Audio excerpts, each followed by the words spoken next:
Good evening and welcome to the Channel Studios here in London with your international news around the world in 5. Russia says Ukrainian helicopters have attacked an oil depot in Belgorod, a Russian city just north of Ukraine. Security camera footage shows a bright light flashing in the sky near the fuel depot. Dmitry Peskov said the alleged strikes do not create comfortable conditions for peace talks. Kiev has so far not claimed responsibility for the attack. Russian troops occupying the former nuclear power plant at Chernobyl have left. According to Ukraine's state nuclear company Energoatom, staff at the plant said there are currently no outsiders at the site. The announcement appears to confirm reports by senior US defense officials on Wednesday of a withdrawal. Russia has said it will not cut off gas exports to Europe yet in a standoff over its demand to be paid in rubles. The Kremlin said payments for deliveries after the 1st of April are due in the second half of the month and May. Russian President Vladimir Putin signed a decree on Thursday stating buyers must pay in rubles through Russian bank accounts from today. The country is seeking to shore up the ruble as Western sanctions over the Ukraine war bite. De facto, there will be no change for recipients of Russian gas who pay for these shipments. In any case, they are buying rubles for the currency stipulated in the contracts. At least 8 people have died and 20 others have been injured in a mine accident in Serbia. State TV reported part of the Soko coal mine pit collapsed, releasing the methane gas inside and trapping miners. Authorities said it took place shortly after 4 a.m. local time on Friday, and that an official investigation is underway to determine what happened.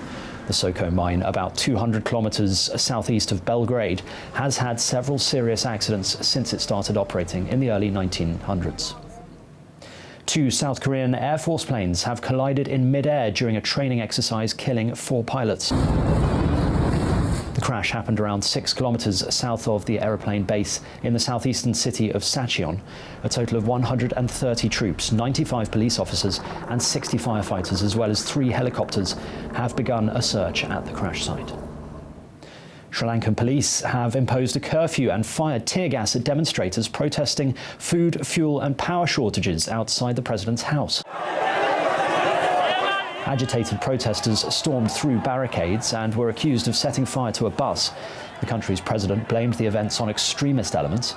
Sri Lanka is in the middle of a foreign exchange crisis that has crippled its economy. Faced with 13-hour power cuts and a lack of fuel, essential food items and medicines, public anger has reached a new high. The International Committee of the Red Cross says efforts to deliver vital medical aid into the war-torn Ethiopian region of Tigray remain limited. This is despite a humanitarian truce agreed between the government and rebel forces last week. The ICRC has been allowed to airlift medical supplies into Tigray since January this year, after months of restriction, but it says none of its aid trucks have moved to the region as roads continue to have security and access issues. 38 flights carrying desperately required medical supplies have arrived in Tigray over the last 3 months. Climate change protesters have climbed on top of oil tankers and blocked their way across Britain as part of a campaign to force the government to end its reliance on fossil fuels. Extinction Rebellion, which caused days of traffic chaos in central London 3 years ago, and another group, Just Stop Oil, blocked refineries around London, Birmingham and Southampton. ExxonMobil said it is temporarily suspending operations at 3 oil terminals in Britain due to what it described as a series of small protests. 6 people have so far been arrested.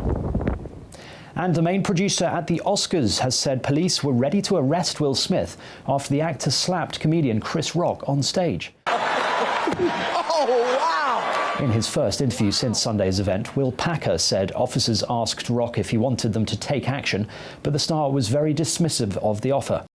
And to protect people, and to be a river to my people.